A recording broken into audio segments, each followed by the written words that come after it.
Nuclear power plant কিভাবে কাজ করে। নিউক্লিয়ার রিঅ্যাক্টরের কোরে ফিশন বা বিভাজন বিক্রিয়ার ফলে উৎপন্ন তাপ কুল্যান্টের মাধ্যমে হিট এক্সচেঞ্জারে জলকে বাষ্পে পরিণত করে এবং টারবাইনকে ঘোরায়। টারবাইনের মেকানিক্যাল এনার্জি অল্টারনেটরের মাধ্যমে ইলেকট্রিক্যাল এনার্জিতে পরিণত হয়। এরপর স্টেপ আপ ট্রান্সফরমারের মাধ্যমে ভোল্টেজ বাড়িয়ে ট্রান্সমিশন লাইনে পাঠানো হয়। টারবাইনে এক্সহস্টেড স্টিম আবার কন্ডেন্সারের মাধ্যমে জলে পরিণত করে পাম্পের মাধ্যমে চাপ বাড়িয়ে হিট এক্সচেঞ্জারে পাঠানো হয়। এইভাবে নিউক্লিয়ার পাওয়ার প্ল্যান্ট কাজ করে। ফিশন বা বিভাজন বিক্রিয়া কী? কোনো ভারী বহুলের নিউক্লিয়াসে অর্থাৎ ভিতরে যদি একটা ধীরগতি সম্পন্ন নিউট্রন কণা দ্বারা আঘাত করা হয়, এর ফলে কতগুলি ঘটনা ঘটে। প্রথমে একটা অস্থায়ী মৌল হয়, এক্ষেত্রে ইউরেনিয়াম 236, এটা সমান দুটি ভাগে ভাগ হয়ে যায় এবং আলাদা দুটি মৌল তৈরি করে। তিনটি উচ্চগতি সম্পন্ন নিউট্রন কণা সৃষ্টি হয়। মাস ডিফেক্ট বা ভর ত্রুটির জন্য বিপুল পরিমাণে শক্তি নির্গত হয়। মাস ডিফেক্ট বা ভর ত্রুটি ব্যাপারটা কি? ধরুন আপনি বাজার থেকে 1 কেজি মাছ কিনে এনেছেন, বাড়ি এসে মেপে দেখলেন 990 গ্রাম, অর্থাৎ প্রথমে একবার মাপা দ্বিতীয় একবার মাপলেন, এর ভেতরে ডিফারেন্স বা পার্থক্য হলো 10 গ্রাম। মাছ ব্যবসায়ী দীর্ঘদিন ধরে কম দিয়ে যাচ্ছে। একদিন উপভোক্তা অফিসারেরা রেড করলো এবং তাকে 10,000 টাকা ফাইন করলো। এক্ষেত্রে মাত্র 10 গ্রামের জন্য 10,000 টাকা দিতে হলো। আর পরমাণুর ক্ষেত্রে ফাঁকি দেওয়ার কোনো উপায় নেই। প্রতিটি বিক্রিয়ার জন্য ফাইন হিসাবে টাকা নয়, 200 মেগা ইলেকট্রন ভোল্ট শক্তি দিতে হয়, যা আইনস্টাইনের সমীকরণ E = mc² থেকে পাওয়া যায়, যেখানে E হলো শক্তি, m হলো ভর, c হলো আলোর গতিবেগ। 1 কেজি ইউরেনিয়ামে কোটি কোটি পরমাণু বর্তমান। তাহলে ভাবুন কত শক্তি উৎপন্ন হবে, এবং তা উচ্চমানের কয়লা অর্থাৎ অ্যান্থ্রাসাইট বা বিটুমিনাস 4,500 টন অর্থাৎ 45 লক্ষ কেজি কয়লা পোড়ানোর শক্তির সমান। যে জায়গাতে বিভাজন বিক্রিয়া ঘটানো হয় তাকে নিউক্লিয়ার রিঅ্যাক্টর বলে। নিউক্লিয়ার রিঅ্যাক্টরকে নিউক্লিয়ার বিদ্যুৎ কেন্দ্রের হার্ট বলা হয়। ইউরেনিয়াম 235 বিভাজনের ফলে রিঅ্যাক্টরে শক্তি হিসাবে তাপ উৎপন্ন হয়। মনে রাখবেন, এখানে ইউরেনিয়াম 235কে পোড়ানো হয় না, বিভাজন করা হয়। বিভিন্ন রাসায়নিক পদ্ধতির মাধ্যমে প্রাপ্ত ইউরেনিয়ামকে বিভিন্ন পদ্ধতির মাধ্যমে একে রিঅ্যাক্টরে প্রবেশ করানো হয়। প্রথমে ছোট ছোট সিলিন্ড্রিক্যাল বা নলাকার গঠন তৈরি করা হয়, যার ব্যাস প্রায় 2 সেন্টিমিটার, উচ্চতা প্রায় 2.5 সেন্টিমিটার। একে প্যালেট বলে। অনেক প্যালেটকে পরপর জুড়ে অর্থাৎ সিরিজে রেখে রড বা লাঠির ভিতরে রাখা হয়। এটা সাধারণত স্টেনলেস স্টিলের তৈরি করা হয়। এর উপরে জিরকনিয়ামের প্রলেপ দেওয়া থাকে। তার কারণ নিউক্লিয়ার জ্বালানি যখন এক জায়গা থেকে অন্য জায়গায় নিয়ে যাওয়া হয়, তার ফলে ঘষা লেগে ক্ষয় হতে পারে। জিরকনিয়ামের প্রলেপ দিলে ক্ষয়ের হাত থেকে রক্ষা পাওয়া যায়। অনেকগুলি রড একসাথে রেখে প্রেসার টিউব বা বান্ডিল গঠন করা হয়। অনেক প্রেসার টিউবকে ক্যালেন্ডিয়ার ভিতরে রাখা হয়। এর বাইরের দিকে 20 থেকে 30 সেন্টিমিটারের স্টিলের রিঅ্যাক্টর ভেসেল থাকে। সব থেকে বাইরের দিকে 5 থেকে 7 ফুট কংক্রিট আয়রনের কাঠামো থাকে। কোনো রকম দুর্ঘটনা ঘটলে যাতে এর ভিতরেই সেই দুর্ঘটনা ঘটে, সেই জন্য এটাকে এতটা পুরু করা হয়। এর বাইরে লেডের আস্তরণ দেওয়া থাকে, কারণ তেজস্ক্রিয় বিভিন্ন রকম তেজস্ক্রিয় রশ্মি যেমন আলফা, বিটা, গামা আটকাতে সাহায্য করে। অর্থাৎ নিরাপত্তার জন্যই এত সব ব্যবস্থা। নিউক্লিয়ার রিঅ্যাক্টর ও অ্যাটম বোমার ভিতরে পার্থক্য কোথায়? জাপানের হিরোশিমা ও নাগাসাকিতে লিটল বয় ও ফ্যাটম্যান নামে বোমা ফেলা হয়। এতে ইউরেনিয়াম ও প্লুটোনিয়াম ছিল। উভয় ক্ষেত্রেই নিউক্লিয়ার ফিশন বা বিভাজন বিক্রিয়া হয়। তবে অ্যাটম বোমাতে এক্সপ্লোসিভ চেন রিঅ্যাকশন হয়, যাকে আমরা নিয়ন্ত্রণ করতে পারি না, কিন্তু নিউক্লিয়ার রিঅ্যাক্টরে নিয়ন্ত্রিত বা কন্ট্রোল চেন রিঅ্যাকশন হয়। নিউক্লিয়ার রিঅ্যাক্টরে 3 থেকে 5% এনরিচড ইউরেনিয়াম ব্যবহার করা হয়। অ্যাটম বোমার ক্ষেত্রে এর পরিমাণ 90%। চিন্তা করুন কতটা বেশি।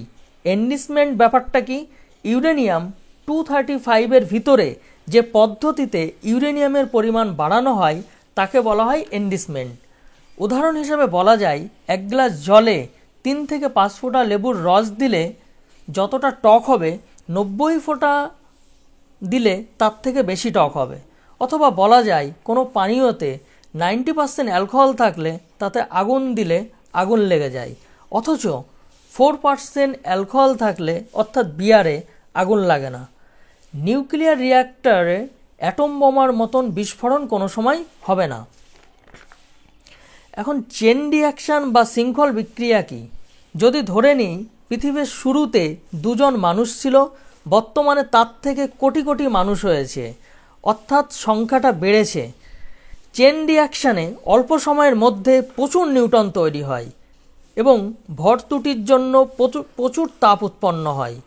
এখানে প্রথমে 3টে নিউটন উৎপন্ন হয়, তার থেকে 6টা নিউটন উৎপন্ন হয়, 6টা থেকে 9টা, 9টা থেকে 27টা, 27টা থেকে 81টা নিউটন উৎপন্ন হয়, অর্থাৎ 3-এর গুণিতকে নিউটন সংখ্যা বৃদ্ধি পায়।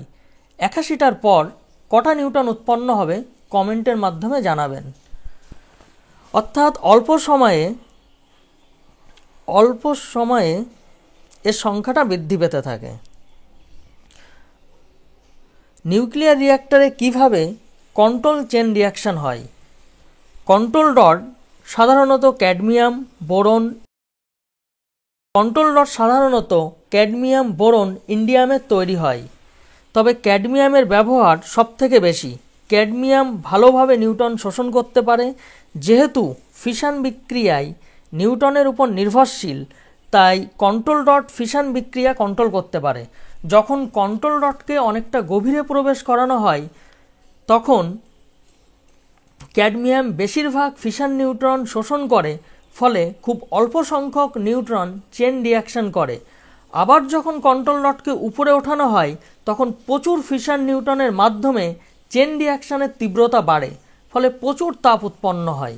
অর্থাৎ কন্ট্রোল রড তুললে বিক্রিয়া বেশি হবে, আর কন্ট্রোল রড প্রবেশ করালে বিক্রিয়া কম হবে। সাধারণত লোডের চাহিদা অনুসারে কন্ট্রোল রডের ওঠানামা ঠিক করা হয়।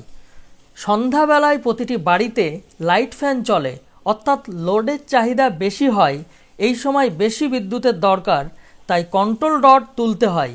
আবার রাত 1টা থেকে ভোর 4টে পর্যন্ত লোডের চাহিদা কম থাকে, কন্ট্রোল রড প্রবেশ করিয়ে কম বিদ্যুৎ উৎপাদন করা হয়। যেহেতু ফিশনের মাধ্যমে চেন রিঅ্যাকশন ঘটানোর জন্য ধীর গতির নিউটন দরকার,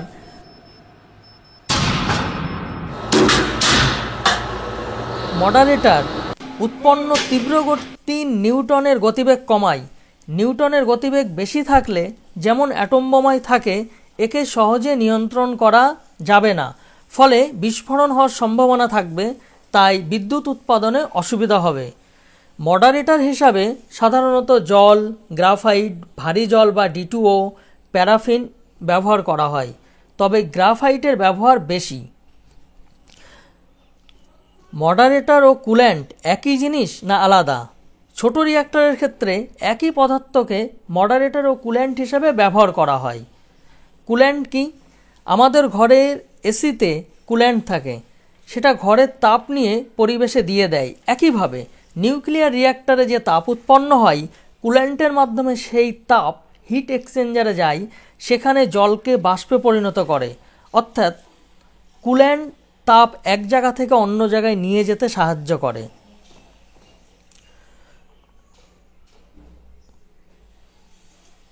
কুল্যান্ট হিসাবে বাতাস, কার্বন ডাইঅক্সাইড, জল, হিলিয়াম, লিকুইড সোডিয়াম, ভারী জল, লিকুইড সোডিয়াম পটাশিয়াম অ্যালয় ইত্যাদি ব্যবহার করা হয়, তবে জল, ভারী জল, লিকুইড সোডিয়ামের ব্যবহার বেশি। জল সরাসরি রিঅ্যাক্টরে গরম করে স্টিমে পরিণত করা হয় না কেন? কুল্যান্টের মাধ্যমে হিট এক্সচেঞ্জারে নিয়ে যাওয়া হয় কেন?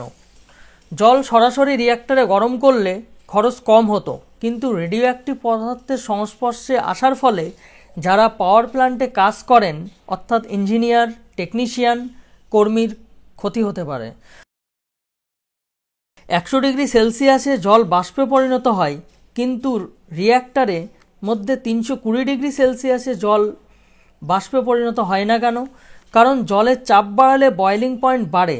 যেমন প্রেসার কুকারে 120°C জল বাষ্পে পরিণত হয়, একইভাবে রিঅ্যাক্টরের প্রেসার বাড়িয়ে কুল্যান্টকে তরল রাখা হয়, কারণ তরল অবস্থায় হিট ট্রান্সফার সুবিধা ও লাভজনক। নিউক্লিয়ার রিঅ্যাক্টরে রিফ্লেক্টরের কাজ কী? আয়নার মাধ্যমে আলো যেরকম নির্দিষ্ট দিকে পাঠানো যায়, সেরকম যে সমস্ত নিউটন কণা কোর থেকে বাইরের দিকে আসে, রিফ্লেক্টরের মাধ্যমে তাদের আবার কোরে পাঠানো যায়। রান্নার গ্যাস সিলিন্ডার অথবা নিউক্লিয়ার রিঅ্যাক্টরের উপরের দিকটা ডোম শেপ বা গম্বুজের মতন থাকে কেন? গোলাকার বা নলাকার হলে তৈরি করতে কম উপাদান লাগে, অর্থাৎ তৈরির খরচ কম হবে, চাপ চারিদিকে সমানভাবে পড়বে। 4-5 বছর পরও বান্ডিল রড তাপ উৎপাদন ক্ষমতা থাকলেও কেন এগুলোকে পাল্টানো হয়? 4-5 বছর পর এর থেকে যে তাপ উৎপন্ন হয় তা বিদ্যুৎ তৈরির জন্য লাভজনক হয় না, তাই পাল্টানো হয়। 4-5 বছর পর ফুয়েল রডগুলিকে জলের নিচে রেখে ঠান্ডা করা হয়, তারপর সেগুলোকে পাকাপাকিভাবে বর্জ্য পদার্থ হিসাবে মাটির গভীরে, সমুদ্রের নিচে অথবা জনপ্রাণহীন স্থানে পোতা হয়। এগুলি এরপর হাজার হাজার বছর ধরে তেজস্ক্রিয়তা ছড়ায়। এজন্য এদেরকে সরাসরি বায়ু, জল ও মাটির সংস্পর্শে আনা হয় না। বিশ্বে বর্তমানে বিদ্যুতের গড় চাহিদা 580 মিলিয়ন টেরাজুল, যার 80% আসে কয়লা, তেল, গ্যাসের মতো জীবাশ্ম জ্বালানি থেকে। এরা একদিকে কার্বন নিঃসরণের মাধ্যমে পরিবেশকে দূষিত করে, অন্যদিকে একদিন শেষ হয়ে যাবে। সেজন্য বর্তমানে নিউক্লিয়ার পাওয়ার প্ল্যান্ট বানানোর দিকে ঝোঁক বাড়ছে। এখানে কার্বন নিঃসরণের ভয় কম, কিন্তু তেজস্ক্রিয় দূষণ, বর্জ্য ব্যবস্থাপনা ও আগে ঘটা বিভিন্ন দুর্ঘটনা, যেমন ইউক্রেনের চেরনোবিল, জাপানের ফুকুশিমায় ঘটা বিপর্যয় ভয়ের কারণ। এইসব দুর্ঘটনার প্রভাব অনেক বছর ধরে চলতে পারে, এমনকি বংশগতির উপর প্রভাব ফেলতে পারে। এখানে এখনও অনেক বাচ্চা জন্মায় বিভিন্ন প্রতিবন্ধকতা নিয়ে। অন্যদিকে বিভিন্ন রিনিউয়েবল এনার্জি সোর্সেস, যেমন সোলার এনার্জি, উইন্ড বা বায়ুশক্তি, জলবিদ্যুৎ শক্তি, জিওথার্মাল বা ভূতাপ শক্তি, জোয়ার ভাটা শক্তি, সমুদ্র তরঙ্গ শক্তি, সমুদ্র তাপ শক্তি, এগুলো পরিবেশের ক্ষতি করে না, তবে এদের এফিসিয়েন্সি কম এবং পরিবেশের উপর নির্ভর করে থাকতে হয়। যেমন সূর্যের আলো ভালোভাবে না থাকলে বিদ্যুৎ উৎপাদনে অসুবিধা হয়, যেমন রাত্রে বা বৃষ্টির দিনে বিদ্যুৎ উৎপাদন হয় না, বাতাস না থাকলে উইন্ডমিল কাজ করে না, পর্যাপ্ত জল না থাকলে জলবিদ্যুৎ তৈরি করা যায় না। রাস্তায় হাঁটতে গেলে অ্যাক্সিডেন্ট হতে পারে, তাই সাবধানতা অবলম্বন করা উচিত। অ্যাক্সিডেন্টের ভয়ে হাঁটা বন্ধ করা উচিত, না যে পথে অ্যাক্সিডেন্ট কম সেই পথে হাঁটা উচিত? আমাদের নিউক্লিয়ার বিদ্যুৎ কেন্দ্র তৈরি করা উচিত, না রিনিউয়েবল এনার্জি সোর্স থেকে এনার্জি তৈরি করা উচিত? কমেন্টের মাধ্যমে আপনারা জানাবেন। এছাড়াও যারা বাংলাদেশ থেকে দেখছেন তারা বাংলাদেশের প্রথম পারমাণবিক বিদ্যুৎ কেন্দ্র, ও যারা ভারত থেকে দেখছেন তারা ভারতের প্রথম পারমাণবিক বিদ্যুৎ কেন্দ্রের নাম কমেন্টে লিখুন। ধন্যবাদ। যদি ভিডিওটা ভালো লাগে তাহলে লাইক, কমেন্ট, শেয়ার করবেন এবং সাবস্ক্রাইব করে পাশে থাকবেন।